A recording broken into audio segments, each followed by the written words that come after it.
السلام علیکم ورحمۃ اللہ وبرکاتہ۔ پارہ نمبر 30 کی صورت الکافرون کا ترجمہ اور تفسیر۔ اعوذ باللہ من الشیطان الرجیم، بسم اللہ الرحمن الرحیم۔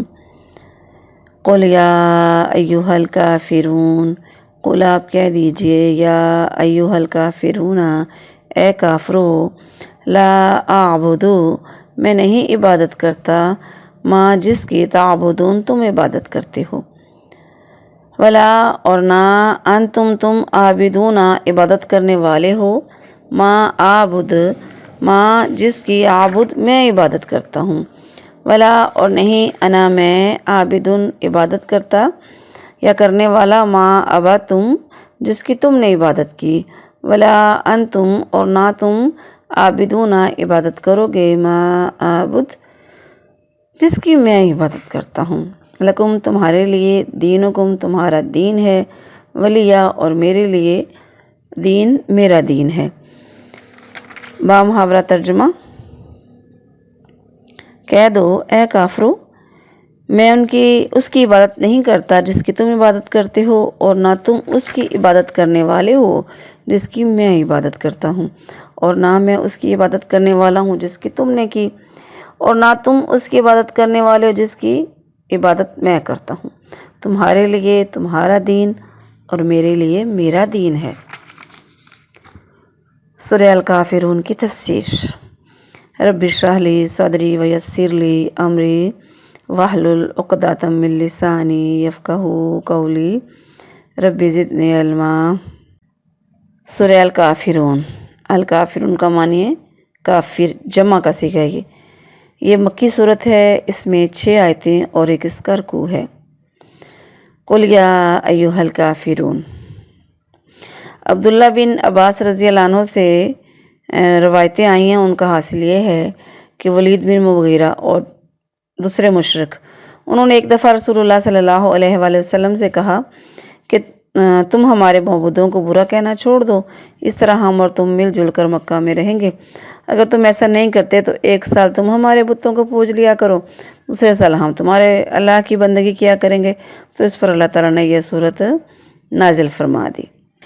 اور صحیح مسلم میں حدیث ہے کہ رسول اللہ صلی اللہ علیہ وآلہ وسلم طواف کی 2 رکعتوں میں سورہ اخلاص اور سورہ کافرون پڑھتے تھے۔ اس کے علاوہ یہ دونوں صورتیں یعنی کافرون اور سورہ اخلاص، یہ دونوں فجر کی 2 رکعتوں یعنی سنتوں میں پڑھتے تھے، اور شام کی مغرب کے بعد جو نماز پڑھی جاتی ہے نا سنتے ہیں، اس میں بھی 2 رکعتوں میں یہ پڑھتے تھے، اور 3 وتروں میں بھی اس کی دوسری رکعت میں سورہ کافرون پڑھا کرتے تھے۔ اس صورت کا جو مضمون ہے نا کہ ساری دنیا کے کافروں کو سنا دو کہ مسلمان غیر اللہ کی عبادت نہیں کریں گے، اس مسئلے پر کوئی کسی قسم کا سمجھوتا نہیں ہو سکتا۔ تو بار بار یہاں پہ تکرار کی گئی ایک بات کو کہ تم عبادت نہیں کرنے والے اور میں بھی نہیں کروں گا، اگر تم نہیں عبادت کرو گے تو میں بھی نہیں کروں گا۔ اللہ تعالیٰ نے اپنے نبی کو بار بار ایک بات کو دہرا کے بتایا کہ ان کو کافروں کو یہ بتا دو، اعلان کر دو کہ ہم نے کسی قسم کا کوئی سمجھوتا نہیں کرنا، ہم نے آپ کے الہ کی عبادت نہیں کرنی، اگر تم نے میرے رب کی عبادت نہیں نہ کرنی میں کیوں کروں۔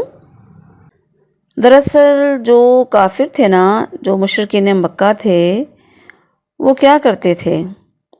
ایک اللہ کی عبادت نہیں کرتے تھے، وہ بتوں کی پوجا کرتے تھے، اور اللہ کے نبی علیہ السلام جب اللہ کی عبادت کرنے لگتے تو وہ تالیاں بجاتے، سیٹیاں بجاتے، پھر کیا کرتے؟ کپڑے اتار کر ننگے ہو کر بیت اللہ کا طواف کرتے۔ تو یہ عبادت تو نہیں ہے۔ اللہ کے نبی نے فرمایا میں ایسی عبادت کیسے کر سکتا ہوں، میں تو عبادت اللہ کے بتائے ہوئے طریقے کے مطابق کروں گا۔ لکم دینکم ولیہ دین، یعنی میرے لیے میرا دین ہے، تو